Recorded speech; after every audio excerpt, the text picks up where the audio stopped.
Boa noite, meus irmãos. Boa noite a todos. Nós estamos aqui na casa de Francisco de Assis, no Centro de Educação e Orientação. Oh, meu Deus, na sociedade, eu já ia dizer, do Centro de Educação e Orientação Espírita, Jesus Gonçalves, que também é a nossa casa, né? Já também é a nossa casa, olha só. Nós estamos agora no momento da Sociedade de Estudos Espíritas Francisco de Assis, que é o núcleo Jesus Gonçalves, né? É uma extensão do CEOI aqui em Petrópolis. E como nós trabalhamos quase 30 anos no CEOI, não dá para dizer que não somos também trabalhadores de Jesus Gonçalves, né? Uma maravilha isso. E hoje nós recebemos aqui na nossa casa o nosso querido irmão Alain Maia, que veio conversar conosco sobre quem mais, quem menos? Francisco de Assis, esse irmão querido. Quem não ama Francisco de Assis? Todos, né? Inclusive, nós temos um amigo que é ateu, e ele diz, eu respeito muito Francisco de Assis. Até os ateus amam Francisco de Assis, né? Que maravilha, não é? Então, é muito importante isso, falar de Francisco, é uma coisa muito linda. Alain, você trabalha em que casa espírita? Boa noite a todas, a todos os companheiros hoje junto conosco. Agradecer a oportunidade de estar com vocês. Eu sou vinculado à Casa Espírita Sentimento, pelos Laços do Coração. Fica aqui também na área de Jacarepaguá, em Vargem Grande. Ai, que maravilha, que maravilha! Centro Espírita Sentimento, né? Ai, que lindo, que ótimo. Né? Então, ali o companheiro ali do doutor Bezerra, né? Do Centro Espírita Bezerra de Menezes também. Ótimo. Eles ficam ali em Vargem Pequena, a gente fica um pouquinho mais adiante ali de quem sai da Taquara, né? De quem sai do Céu, e segue mais um pouquinho na Estrada dos Bandeirantes, mas é próximo. Ai, que ótimo. Antes de nós iniciarmos aqui a nossa palestra, nós vamos ler um pequeno trecho desse livro aqui, ó, Leon Denis, Conversando com Leon Denis. E eu selecionei um texto aqui que é do livro Porquê da Vida, do capítulo 9. E Leon Denis diz assim, o título é Sede Irmãos. Leon Denis diz assim, Sede irmãos, ajudai-vos, sustentai-vos na vossa marcha coletiva. Vosso alvo é mais elevado que o desta vida material e transitória, pois consiste nesse futuro espiritual que deve reunir-vos todos como membros de uma só família, ao abrigo de inquietações, de necessidades e males inumeráveis. Procurai, portanto, merecê-lo por vossos esforços e trabalhos. Então, nesse momento, vamos elevar o nosso pensamento ao alto, vamos elevar o nosso pensamento a Jesus, o médico das almas, ao Pai Criador, a Francisco de Assis, a Jesus Gonçalves, a todos os espíritos queridos que tanto têm nos ajudado na nossa caminhada. Rogando a eles que nos amparem, que nos sustentam, que nos deem, como eu gosto sempre de dizer, ombros fortes, para que cada um de nós possa continuar na sua caminhada, cumprindo com a sua missão. E também te pedimos, Senhor, que ampare todos aqueles nossos irmãos que, nesse momento, não importa onde se encontrem, estejam em sofrimento, que todos possam ser amparados, sustentados, consolados e esclarecidos. E assim, Senhor, envolvidos por essas vibrações que caem do alto, te rogamos que abençoe o nosso irmão Alain Maia, a sua família, a sua casa espírita, o seu trabalho, para que ele possa continuar divulgando o teu evangelho, Senhor, esse evangelho que nos sustenta, que nos consola. Abençoa-nos, Pai, sempre. Tem misericórdia de cada um de nós. E nos dê, nesse momento, a autorização para iniciarmos a nossa palestra pública da noite de hoje, onde iremos ouvir falar sobre o irmão amor Francisco de Assis. Obrigado, Senhor. Graças a Deus. Bem, meu irmão, você tem até 19h30, se precisar de mais 5 minutinhos, 10 minutinhos para falar de Francisco, você fique à vontade, tá bom? Que Deus te abençoe e continue abençoando a todos nós. Muito bem, muito obrigado, viu, Rose, pela introdução. Mais uma vez, meu agradecimento a todos da casa pela oportunidade de estar conversando com vocês novamente. E na noite de hoje, por um tema, né, num contexto especialíssimo, para mim, acho que para todos, né? Estamos aqui na casa, né, na Sociedade Espírita, né, de Estudos Espíritas Francisco de Assis. Então, falar sobre o patrono é uma responsabilidade maior, mas eu diria que, para mim, né, no meu caso particular, é uma alegria, né? Eu tenho em Francisco de Assis uma referência muito forte desde que eu era muito menino.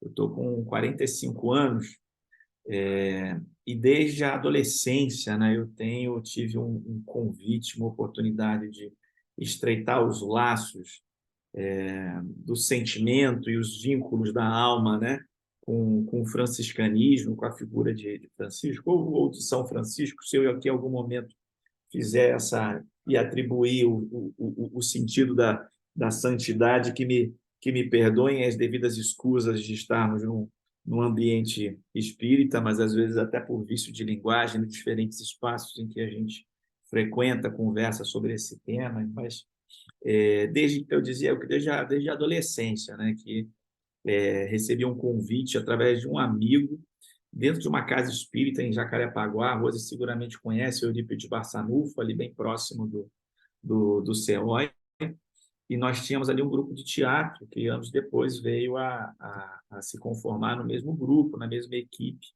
que fundou a Casa Espírita que eu citei há pouco, né, que fica em Vargem Grande, que é a Casa Espírita Sentimento. E à época era o grupo de teatro Espírita Sentimento que tinha a Casa de Eurípides Barçanufo como seu espaço de ensaios, de atividade, de preparação, né, enfim, dos espetáculos. À época, o diretor, né, desse grupo, um amigo muito querido, ele tinha um esforço pessoal muito grande de estudo, de conhecimento, de aprofundamento na vida de Francisco de Assis e em toda a sua espiritualidade, né, a espiritualidade franciscana. Então, ele sempre trazia histórias, referências, etc. E eu fui ali de pouco em pouco absorvendo aquilo, ele me emprestava os livros, etc. Fato é que muito brevemente aquilo fez um sentido muito grande, tomou uma centralidade para mim nesse desenvolvimento também da busca da espiritualidade. Naturalmente, eu venho de uma família espírita, né? Eu me chamo Alain, inclusive, em homenagem ao Kardec, né? Meus pais estavam iniciando os estudos, né, sobre o espiritismo na época em que estava da minha gestação, da minha chegada, da minha reencarnação, e um coordenador de um grupo de estudos sobre o Evangelho, numa casa espírita que eles frequentavam à época no Engenho Novo, ele se chamava Alain também, e aí juntaram as duas coisas, né? Essa figura humana e próxima que eles gostavam muito, e o codificador, né, o Kardec, e me deram o nome de Alain.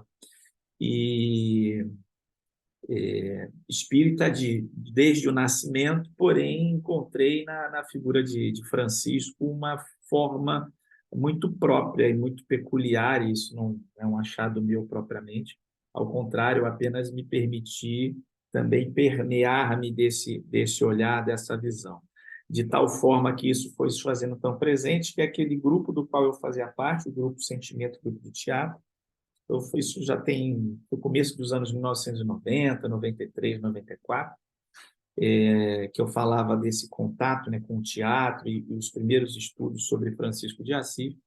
6, 7 anos depois, mais precisamente em 1999, nós fundamos a Casa Espírita Sentimento, que é o lar de Clara em Francisco, uma espécie de um subtítulo, né, referenciando aos patronos espirituais da nossa casa. Anos depois se passaram, eu tive a oportunidade, um interesse crescente de me aprofundar nesse conhecimento. Eu fui à Itália, fiz minha primeira visita à cidade de Assis em 2007, retornei em 2013, voltando para o Brasil, aí em Petrópolis, também em 2013, comecei a estudar teologia no Instituto Teológico Franciscano, ali na Coronel Veiga, também todos vocês conhecem bastante.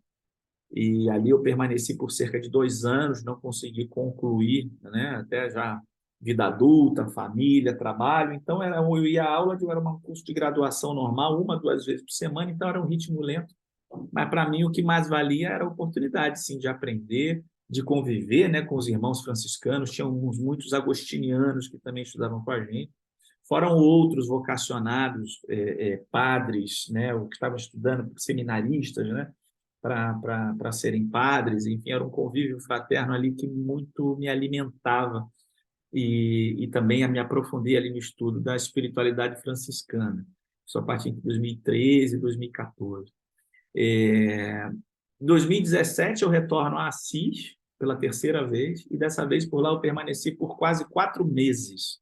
Eu fui estudar, né, no Instituto Teológico de Assis, que é junto à Basílica de São Francisco, num curso de uma especialização de espiritualidade franciscana. Então, por gentileza, não compreendam mal, não faço essa contextualização com nenhum ar de arrogância, de conhecimento, de privilégio, mas apenas para compartilhar com vocês o sentimento, o vínculo, né, profundo, e ao longo da minha vida, quantas oportunidades eu tentei aproveitar para estar mais perto, aprender tudo aquilo que significa, né, mais do que uma biografia, mas o modo de vida franciscano. Isso talvez seja a primeira referência, o primeiro convite, a primeira reflexão que eu gostaria de fazer com vocês, porque é muito comum em todos os campos, né, da vida humana, e entre nós espíritas isso não é diferente, muitas vezes nos dedicarmos ao culto a uma personalidade, a uma persona,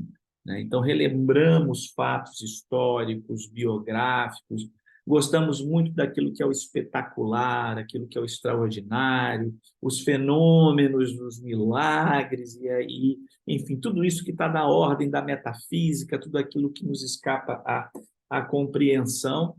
E Francisco também acaba fazendo parte desse contexto, dessa abordagem de muitos de nós em muitos momentos, porque a sua vida é uma vida extraordinária. E como grandes personagens da Idade Média, muitas das passagens, muitos dos episódios que atravessam o tempo, os séculos, os biógrafos atuais, né, os historiadores, os estudiosos, têm muita dificuldade em separar aquilo que é mito, né, aquilo que é uma lenda, daquilo que é fato, né? Em grande medida, e eu estou entre esses, né, que acreditam, que entendem que isso não é tão importante, porque até os mitos e as lendas nos ensinam muita coisa. Não apenas no sentido do ensinamento moral, mas inclusive das entrelinhas, né? Ou seja, quando a gente fala também do conhecimento de uma personalidade, as lendas que giram em torno dela também dizem muito respeito sobre essa figura, como foi, como viveu, né? Que legado, que herança que ele nos empresta ainda para os tempos atuais, para a nossa vida, para o nosso cotidiano, né?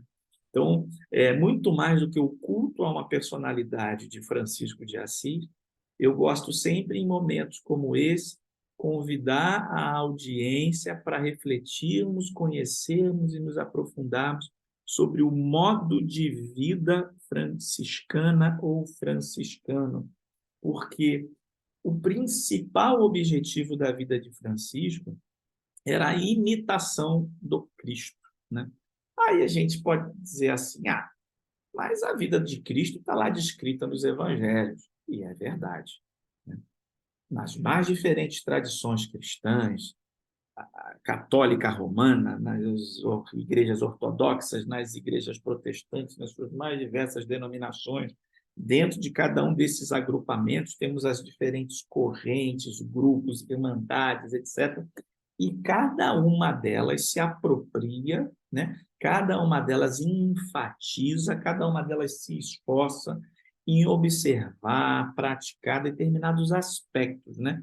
É difícil a gente ter uma capacidade de absorção, de reprodução global, né? De tudo aquilo que significa, né? Os exemplos, os ensinamentos deixados por Jesus. Então, é natural que cada um desses grupos, cada um desses eixos, desses caminhos, tenham suas peculiaridades, né? E a forma como Francisco de Assis tomou para si os exemplos e os ensinamentos de Jesus e construiu uma trajetória absolutamente extraordinária para a sua vida pessoal, que já à época, né, foi capaz de atrair as dezenas ou centenas de milhares de seguidores, né, daquele modo de vida, e que temos ao longo dos séculos outros tantos milhões, né, que o seguem, é porque existe algo de muito especial, né, nessa forma de seguir o Cristo, né?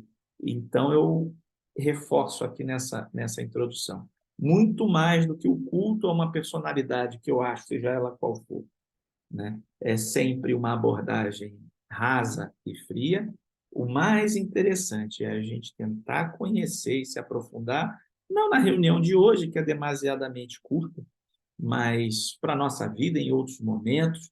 Depois eu vou deixar aqui algumas recomendações de leitura nesse sentido, uma em especial, para quem tiver realmente o interesse, e digo já a título de curiosidade, que não é uma obra espírita, tá? É uma obra de natureza de um frei católico, mas mais à frente eu faço essa sugestão e esse convite de leitura. Mas, enfim, fato é que aí sim vamos entrar em alguns aspectos biográficos, é inevitável que assim a gente faça. Francisco foi considerado há pouco tempo, na virada, né, do ano 2000, o homem do milênio. Foi feita uma pesquisa, uma votação, né, no mundo inteiro, né, entre todos aqueles que viveram lá o milênio, né, do ano 1000 até o ano 2000, Francisco foi considerado o ser humano, né, o homem, a criatura humana que mais se destacou pelas suas virtudes, pelas suas realizações em todos os cantos do planeta. Naturalmente, nós que somos aqui do herdeiros e participantes da chamada mundo ocidental, né, da cultura ocidental, e o mundo cristão se concentra basicamente no ocidente do planeta, né? Então, quando a gente fala o homem do milênio, ainda que se tente atribuir, né, uma totalidade, né, global para essa escolha, a gente entende que é uma referência aí da tradição cristã do mundo ocidental, mas ele recebeu de fato esse título de homem do milênio. E entre um dos seus biógrafos, até bastante recente do nosso tempo contemporâneo, que o denominou o primeiro depois do único. Eu gosto muito dessa definição. Francisco como o primeiro depois do único, ou seja, Jesus seria o único, né? A grande figura, né? Na nossa linguagem espírita, o governador do planeta, né? O nosso grande patrono espiritual desta nave Terra, né? Que circunda o cosmos e nos serve de casa, né? Então, Jesus é o único, o escolhido, o Filho de Deus, o enviado, enfim, né, o nosso governador, o nosso mestre, e Francisco seria o primeiro depois do único, ou seja, depois desta referência maior, desta única referência, né, na figura de Jesus Cristo. Francisco é aquele que vem em primeiro lugar, né, ou seja, aquele que mais se aproxima, aquele que estava mais do lado, aquele que melhor conseguiu reproduzir esse conjunto de ensinamentos, enfim, de lições e de exemplos que Jesus nos deixou por herança e lá contidas nos registros dos evangelhos, né? E tem uma referência para nós espíritas e para diversas outras tradições espiritualistas que eu acho que ajudam a gente a entender, né, essa imagem do primeiro depois do único, que é uma associação que comumente se faz entre Francisco de Assis como uma reencarnação de João, o apóstolo João, o evangelista.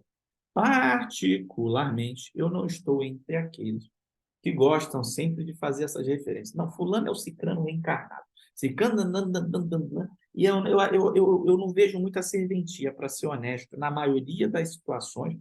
Eu não estou contestando se é fato, se não é fato, quem foi que deu a mensagem, deu a dica, se era um médium de confiança ou não era, etc. Às vezes me incomoda um pouco, me perdoem a inconfidência, que parece, né, que os espíritos mais evoluídos, iluminados, são sempre os mesmos, né? Não dá muita oportunidade para os outros, né? Porque são sempre o mesmo que reencarna. Não, fulano, aí você pega ali uma referência no século tal, uma figura de grande virtude, foi a mesma que reencarnou depois, etc. enfim, eu não vejo tanta relevância nisso, mas nesse caso eu acho que é interessante. Didaticamente, nesse caso, eu acho que é bastante válido a gente trazer essa referência de Jesus como a reencarnação de João Evangelista, e eu vou trazer para vocês aqui do porquê, né, que a gente acha que isso vale a pena da gente entender muito da psique, do pensamento, dessa persona, das lutas, dos conflitos, dos porquês de Francisco na sua vida e dessa proximidade com Jesus, né? Existe muita informação, de uma maneira geral, sobre João, dentre os demais apóstolos. É daqueles que têm contribuições mais importantes, tem participações como testemunha, como protagonista, eventualmente, em diversas das passagens do Evangelho. João era irmão de Tiago, né? Ambos filhos de Zebedeu, né? Diz, né, a gente depreende da leitura dos evangelhos que João era um jovem muito impulsivo e muito emotivo, que são duas características também muito parecidas com Francisco na sua juventude. João gozava de muita intimidade com Jesus, era designado como o apóstolo bem-amado, no retrato da Santa Ceia, né, pintado pelo Da Vinci. O João é justamente aquele que recosta a cabeça em Jesus, né, naquela representação, demonstrando esse sentido de proximidade, de intimidade dele com o Mestre. E era o único dos apóstolos, foi o único dos apóstolos presente no momento da crucificação. Em outros momentos também de grande relevância, ele, João, junto com seu irmão Tiago e também com Pedro, foram, por exemplo, as únicas testemunhas, né? Os três únicos apóstolos presentes, por exemplo, né?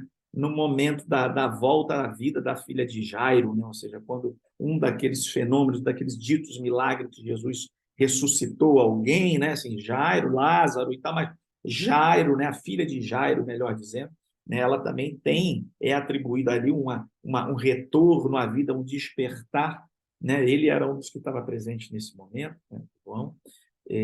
Era um dos únicos presentes também no momento da transfiguração de Jesus, né?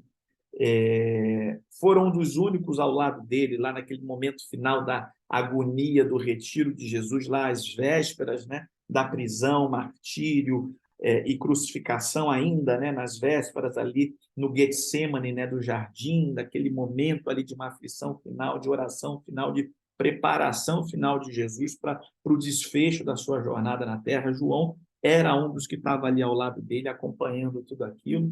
Depois que Jesus reaparece, ou melhor ainda, né, quando surge, né, a notícia de que Jesus teria ressuscitado, levantado, sumiu o corpo do Santo Sepulcro, João correu na frente de todos os outros apóstolos e foi o primeiro a chegar ao sepulcro para testemunhar que realmente o corpo não estava mais lá.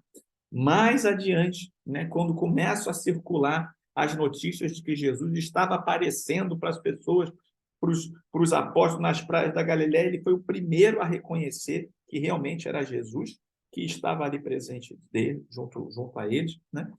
Citamos lá o momento da crucificação, e ao lado da crucificação ele recebeu o encargo do próprio mestre para cuidar de Maria, e ele acompanhou Maria naquele trânsito, naqueles momentos todos difíceis. Depois cuidou da mãe de Jesus até o momento da morte dela lá em Éfeso, né, onde ele também se tornou lá um pregador e cultivou inúmeros seguidores. Depois foi preso, foi levado a Roma, exilado na ilha de Patmos e também lá numa condição de pregador, também formou inúmeros seguidores que foram muito importantes para a difusão, né, do evangelho e do cristianismo nascente. E João também tem um outro dado que a gente não lembra muito, mas em todo o Novo Testamento, ele foi o autor, né, o escritor de um dos evangelhos, né? Tem as cartas de João e tem ainda o Apocalipse, né? O livro do Apocalipse foi escrito por ele. Então, em todo o Novo Testamento, ele é o maior autor, o maior escritor.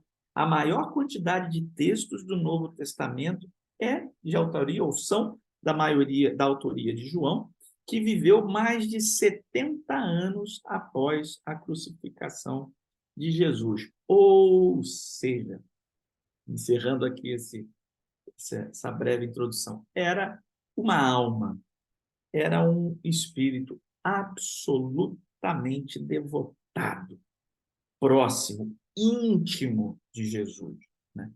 E quando ele, passados, né, cerca de 1.100 anos, 1.000 anos aproximadamente, né, pouco mais do que isso, a Terra já, assim, vamos dar um salto aí no tempo, né? A Terra já se encontrava num momento chamado da Baixa Idade Média, né? Em que o contexto da época era extremamente adverso, né? Quando a gente fala da Idade Média, a gente está falando de uma sociedade basicamente feudal, sendo que naquele momento ali, no finzinho, né, do século XI, início do século XII, a gente tinha, né, a sociedade ali organizada entre nobreza, né, clero, na verdade, nobreza e o povo, né, os servos, eram três estamentos, né, ou três classes, né? O clero, ou seja, o poder religioso era o que dominava, porque religião e política andavam juntas naquela época, né? Então, o clero, o padre, o bispo, o papa, era quem mandava prender, soltar, matar, era com eles. O poder político era deles, né? Que contradição, né?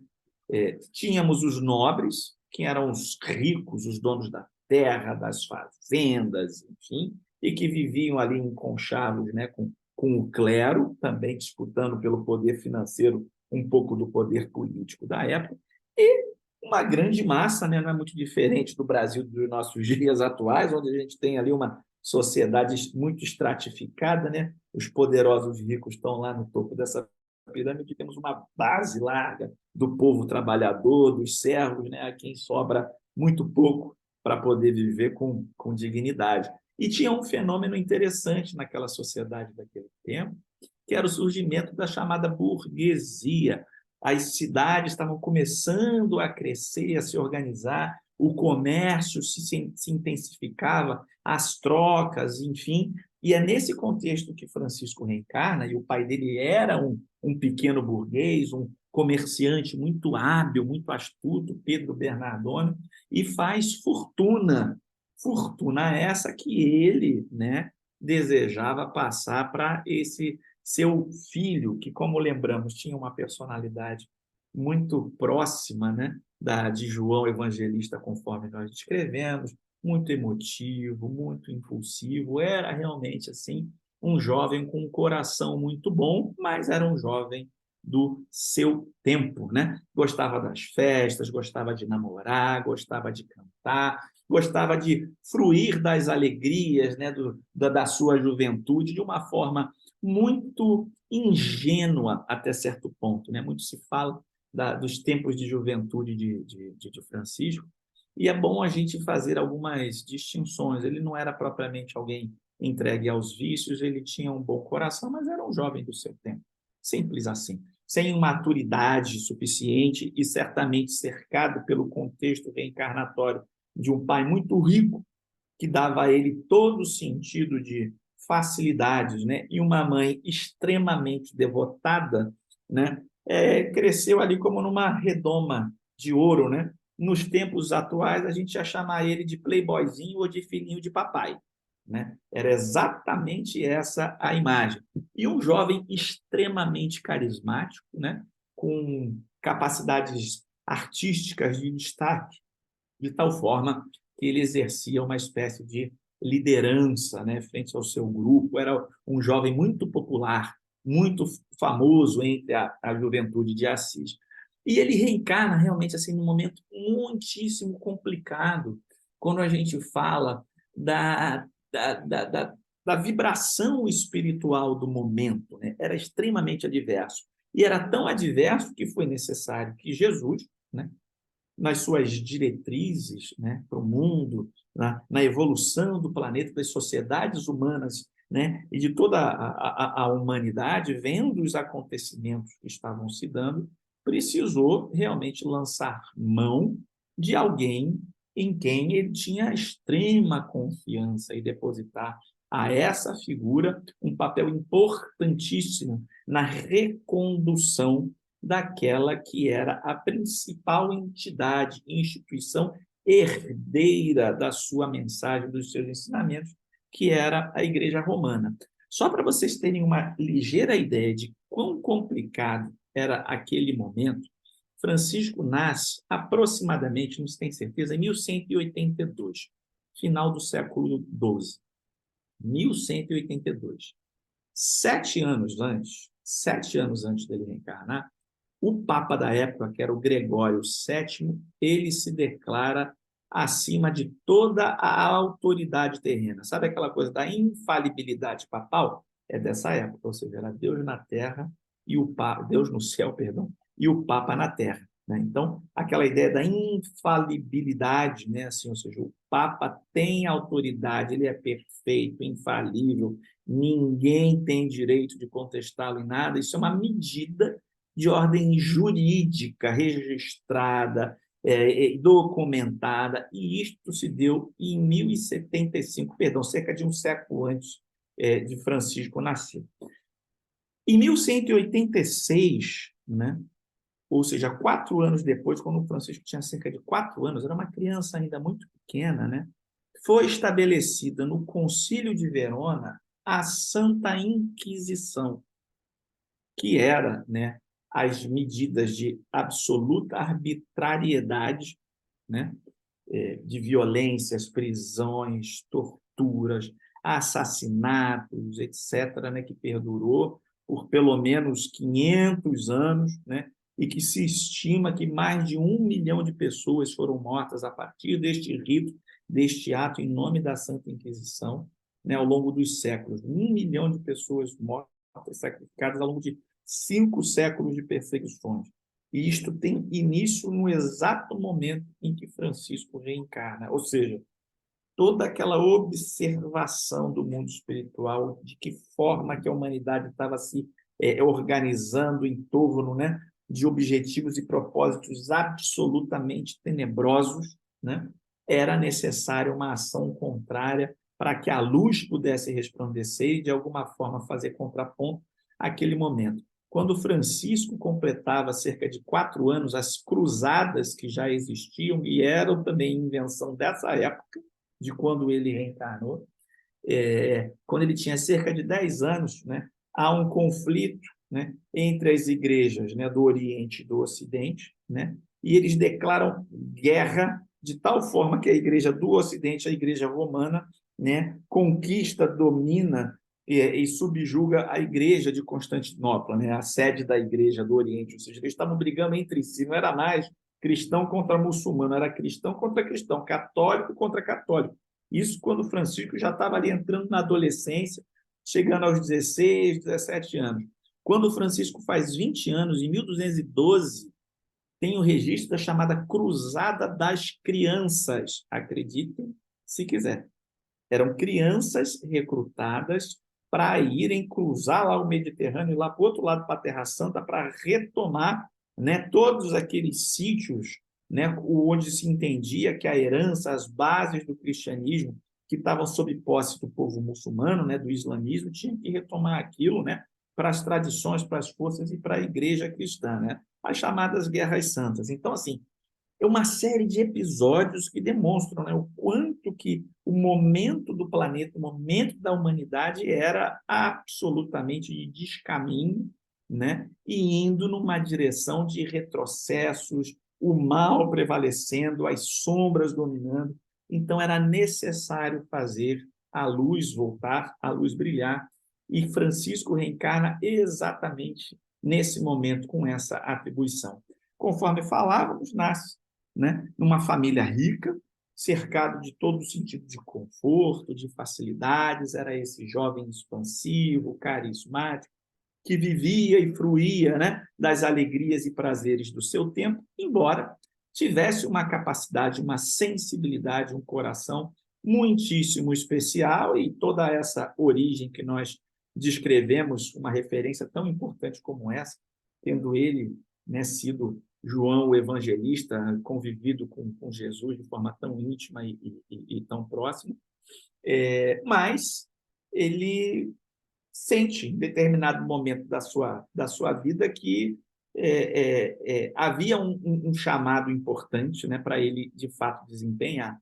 Ele ainda nos seus tempos ainda de jovem, um tanto quanto ingênuo, afastados das questões superiores, né, do verdadeiro chamado da sua vida, ele se permite alistar, né, e vai para uma guerra na cidade vizinha. Assis entra em guerra contra Perugia, que era uma cidade maior, era como se fosse uma capital ali da região da Úmbria, e assim permanece até hoje. Assis, uma cidadela muito pequenina, ele vai para essa guerra, perdem a guerra, como era um tanto quanto óbvio que aconteceria. Ele é aprisionado, fica quase um ano preso num calabouço, numa masmorra daquelas mais terrível que a gente possa imaginar. O pai dele junta uma fortuna, o peso do filho em ouro, para comprar a liberdade dele, e ele só não foi morto, justamente porque sabiam que ele era filho de um rico comerciante, então não sacrificaram ele justamente para fazer dinheiro oportunamente com a sua liberdade, e os peruginos assim fizeram, e o seu pai, Pedro Bernardone, paga uma pequena fortuna para libertá-lo. Ele volta para casa, fica meses em convalescência, se recupera, está próximo da plenitude da sua saúde, quando, um tempo depois, não é mais uma guerra contra uma cidade vizinha, mas é um chamado do Papa. E aí ele já um pouco inclinado às questões da religião, depois do trauma que ele viveu na prisão, né, já um pouco mais aberto a tentar pensar no sentido da vida, da transcendência, da existência, etc., quando surge para ele, né, um novo chamado de ir a uma guerra, dessa vez no sul da Itália, na Apulia, e quem chamava para essa guerra era o Papa. Então, ele, que queria dar um sentido maior para a sua vida, mas tinha como sonho ser cavaleiro, né? Assim como os meninos e jovens dos nossos dias, nos nossos tempos de hoje, sonham em ser jogador de futebol, né? Porque é famoso, porque ganha muito dinheiro, porque namora as meninas mais bonitas, né? Naquela época não tinha futebol, então eles queriam ser cavaleiro, porque ganha dinheiro, porque fica famoso, porque namora as meninas mais bonitas. Jovem é sempre jovem, né? O tempo passa, mas as coisas são parecidas. E ele aceita esse novo convite para ir para essa outra guerra na Apulia, mas desta vez achava ele por um propósito nobre. Era uma guerra agora em nome de Deus, né? Isso é o Papa que está chamando, então é um propósito maior. Pois bem, eis que na primeira noite, a chamada noite de Spoleto, ele tem um sonho, ainda antes de chegar no campo de batalha, na primeira noite da viagem. Ele sai de Assis com o cavalo mais reluzente, mais bonito, com a armadura mais brilhante, a espada mais longa. Era o cavaleiro mais bonito que tinha ali, né, pelo menos nos seus trejeitos e apetrechos externos. E ele tem um sonho naquela noite.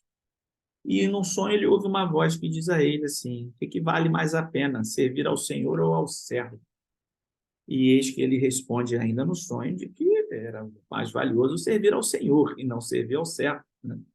E tal qual acontecera com Paulo, né, às portas de Damasco, essa voz nesse sonho diz para ele: pois volta então a Assis, né, retoma teu caminho, e depois lhe será dito, né, o que convém você fazer para servir ao seu Senhor.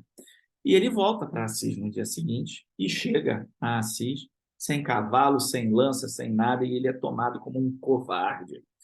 Toda a população de Assis toma Francisco naquele momento como um covarde. Ele voltou. Que mané, que história é essa de um sonho? Você está com medo, você é um medroso, você é um covarde. Não existia vergonha maior para um cavaleiro do que ser tomado por medroso, do que ser tomado por covarde. Fugiu da luta, fugiu da batalha, fugiu da guerra. E dali para frente, uma série de episódios e de eventos nos meses que se passaram, nos primeiros anos, que o colocam num novo lugar, né? Ele foi rejeitado pelo mundo. O seu grande sonho, o seu grande projeto de vida fracassou, né? E ele, que queria ser admirado, ele passou a ser elemento de chacota, de piada entre as pessoas. Num primeiro momento, os seus amigos se afastaram, porque ninguém quer ser amigo de um covarde. As meninas que o namoravam antes também passam a ficar a respeitar a distância, porque as meninas querem namorar aqueles que são os corajosos, os vitoriosos e não os perdedores, né? E ele passa, né, nesse grande transe difícil de rejeição do mundo, de revisão dos seus propósitos, a caminhar no entorno de Assis, pelos bosques, pelas grutas, e ele vira assim uma espécie de um eremita, um esquisitão, né, que ninguém queria muito chegar perto. Ele passa a conviver com os doentes, passa a conviver com os leprosos, passa a conviver com o padre, com os membros da igreja que veem nele este movimento de transformação acontecendo. Ele tem aquela passagem, né, importante, né, da diferença dele com o pai, mas de mais importante nesse momento de transição, de transformação da vida de Francisco, é quando ele fazia uma oração na capela em ruínas de São Damião, que hoje está reconstruída, está aberta à visitação. Ainda na época de Francisco foi reconstruída, servido de convento para Clara, né? Clara viveu ali junto com as suas irmãs, mas nesse primeiro momento era uma capelinha que estava em ruínas, né? E ele orava ali dentro, ele fazia as suas preces, ele se recolhia e tinha um crucifixo, né, chamado crucifixo bizantino, né, foi pintado de madeira, uma chapa de madeira pintada ao estilo bizantino, e ele contemplava esse crucifixo enquanto fazia as suas orações, pedia ajuda a Deus, a Jesus, para darem as respostas que ele precisava, né, porque ele se sentia perdido, se sentia abandonado, não sabia mais qual era o sentido da sua existência. E num momento desse de oração, aquele crucifixo ele ouve, né, estabelece um diálogo com aquele crucifixo, e Jesus responde para ele, a imagem de Jesus ali pintada, né, se dirige para ele dizendo assim: meu filho, não vê que a minha igreja está em ruínas? Reconstrói a minha igreja. E ele ali na sua simplicidade, na sua ingenuidade, olha ao seu redor e vê, realmente, a igreja aqui está caindo aos pedaços, eu tenho que reconstruir esse negócio. E eis que ele se põe a reconstruir a igreja de São Damião, né? Ele pega alguns tecidos do pai e vende, né, escondido. Ele vai até a feira de Spoleto, que era uma cidade vizinha, onde tinha também uma feira bastante popular. Ele arrecada recursos a partir da venda daqueles tecidos e usa esses recursos para comprar o material, ia comprar o tijolo, né, a pedra, né? As igrejas lá, e até hoje as construções são feitas de pedra, né? O cimento, enfim, tudo aquilo que era necessário para fazer aquela construção. E é daí, inclusive, que surge o problema, o entreveiro dele com o pai vem daí, né? Que o pai vê, cadê meu filho que não está em casa? Meu filho está andando por aí, virou alguém de má fama, não quer trabalhar comigo, não quer trabalhar aqui me ajudando na loja, fazer o comércio, e ainda está pegando as nossas propriedades, os nossos produtos para vender, para dar o dinheiro para os pobres para construir igreja. Meu filho ficou maluco, né? Daí que vem, né, o grande desavença dele com o pai, ou na verdade do pai para com ele, né? Ele com o pai, na verdade, não tinha um problema em si, mas o pai tinha com ele, né? E o rompimento se dá justamente nesse contexto. Mas o fato é que ele reconstrói São Damião e se põe a reconstruir outras 3 igrejas, outras 3 capelas em condições semelhantes ali nos arredores de Assis, também abandonadas, e ele começa ali a descobrir a sua vocação, sem perceber nesse primeiro momento que a igreja, né, que cabia a ele reconstruir e que ele dá um grande contributo, né, de fato, à reconstrução, era todo o sentido da igreja do Cristo, no sentido muito mais amplo, né, da própria igreja romana, em toda a igreja católica, mas que ele começou naquele primeiro momento fazendo daquela forma. E compartilhar com vocês, no pouco tempo, né, que nos resta, infelizmente, dá para a gente fazer um seminário de alguns dias, né, falando sobre Francisco e seus diferentes abordagens. Mas eu falava para vocês, né, no começo da nossa conversa, sobre o modo de vida franciscano. E é muito importante, por isso me ative um pouco a esses elementos que compartilhei com vocês, né? Ainda hoje, né, quando se fala de Francisco de Assis, acho que 2 coisas são importantes da gente falar aqui numa comunidade entre espíritos. A primeira delas é dizer que a literatura espírita, as principais obras espíritas que se propõem biográficas, né, sobre Francisco, não acho que sejam as melhores obras, né, que nos contam ou que nos permitem acessar a profundidade da espiritualidade franciscana, por incrível que pareça. Via de regra, sempre tem ali algum elemento solto aqui ou acolá para sugerir que Francisco era a reencarnacionista, ou que Francisco era um médium que conversava com os espíritos, etc. Talvez um esforço para aproximá-lo daquilo que compõe, né, todo o corpo doutrinário, etc., e sem nenhum respaldo efetivo entre seus biógrafos, enfim. E existem, naturalmente, assim, estudos muito profundos, muito consistentes, de caráter científico, da ciência da história, e da arqueologia, entre outros elementos, e A gente, essas referências, essas citações se perdem, inclusive. E uma outra questão é que também é muito comum se idealizar, romantizar a vida de Francisco. Se nós formos assistir o filme Irmão Sol, Irmã Lua, do Franco Zeffirelli, né, um grande diretor, cineasta italiano, é um filme belíssimo, sem sombra de dúvidas, mas extremamente romantizado, né?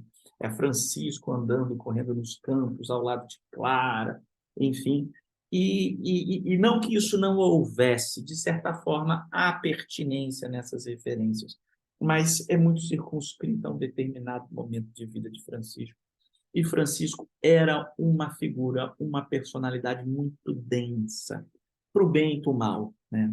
No nosso ponto de vista, mas muito densa, muito profunda. Francisco viveu momentos de extrema angústia e até de depressão, acreditem se quiser, né? Uma coisa é esse Francisco dos primeiros tempos, esse Francisco jovem, mas a jornada que ele faz é uma jornada de superação, de lutas e de dores contra a sua própria natureza. É muito difícil, né? Quando a gente fala da construção desse homem novo, da transformação íntima pela qual todos nós devemos atravessar, como dizia Kardec, né? Reconhece-se o verdadeiro espírita pelo esforço que faz em domar as suas más inclinações, ou seja, esse esforço de transformação, isso tem tudo a ver com Francisco de Assis, tomando emprestada essa referência que vem 700, quase 600, 700 anos depois, né, da reencarnação dele na Itália. Eu gosto de dizer que Francisco é o homem que se fez santo. E isso é muito importante. Clara, né, que foi sua parceira, sua companheira de jornada e que merece uma palestra, um seminário também para falar sobre ela. Clara, diferente de Francisco, ela reencarna numa trajetória muito linear, um espírito com uma lucidez que surge e que resplandece desde os primeiros tempos da sua juventude, da sua adolescência. Clara foi absolutamente extraordinária e linear. Francisco não.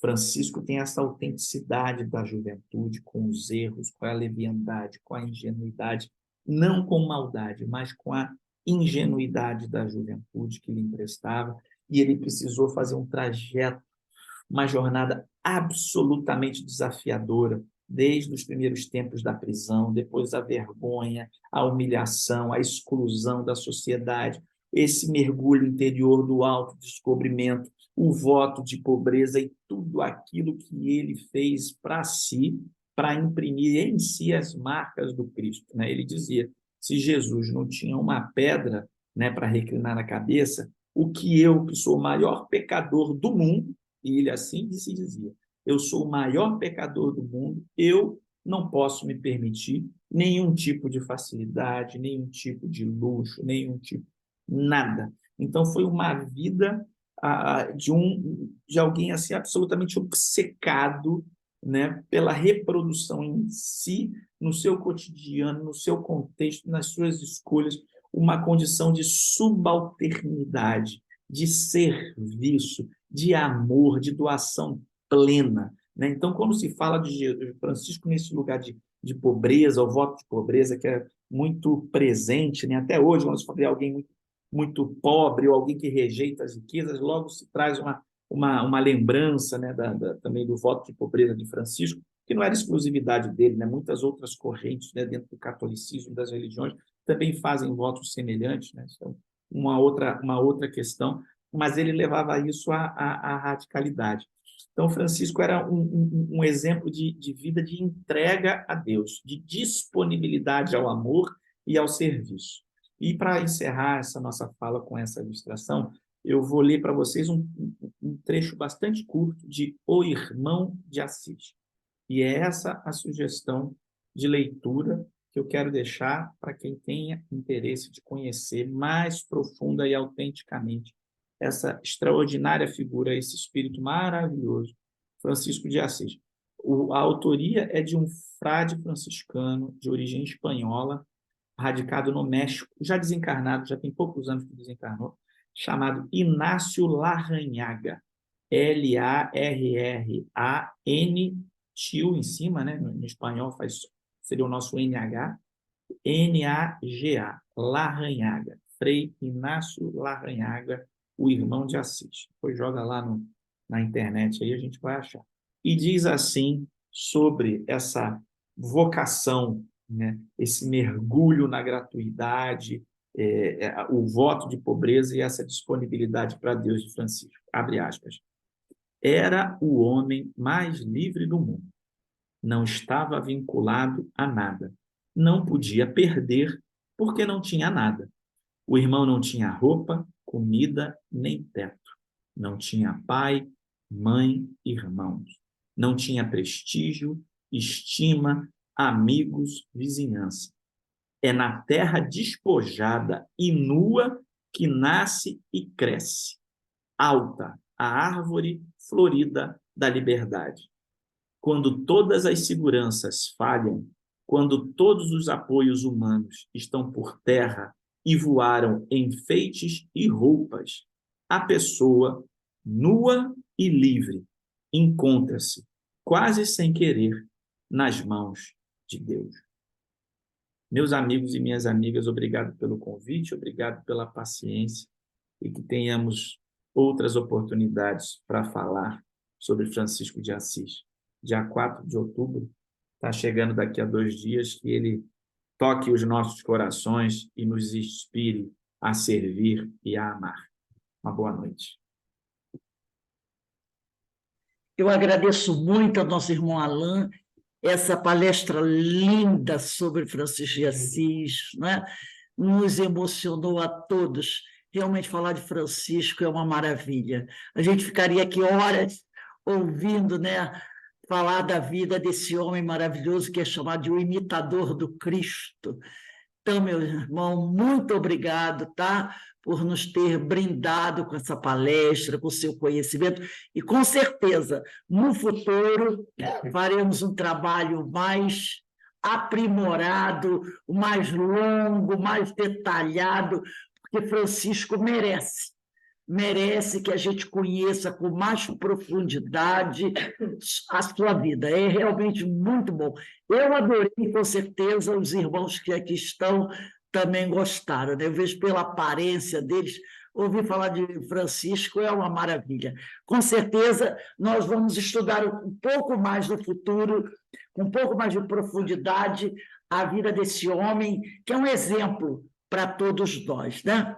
Então, muito obrigada e leve o nosso abraço à Casa Espírita Sentimento, aos nossos irmãos, porque com certeza eles também estão lá trabalhando, e ouvir Francisco é lindo, lindo, lindo mesmo, né? Então, muito obrigado, meu amigo. Obrigado a você. Para encerrarmos aqui o nosso estudo da noite de hoje, eu vou pedir para a nossa irmã Carmen Matos. Carmen, por favor, faz a nossa prece de agradecimento. Claro. Então, estamos muito agradecidos por essa noite de hoje, por todo esse conhecimento, por toda essa sabedoria do nosso amigo aqui, que nos pôde trazer uma amostra, né? E estamos querendo mais, né? Sobre Francisco de Assis, tudo que ele pôde nos trazer nesses breves minutos. Só temos a agradecer essa oportunidade de estarmos aqui juntos, falando de Francisco de Assis. Que Jesus possa abençoar a todos nós, que possamos, os nossos corações alimentados pela vida de Francisco, a sua preocupação, a sua caminhada rumo ao Cristo, e que nós possamos aproveitar esses breves minutos de tanto conhecimento sobre a vida dele.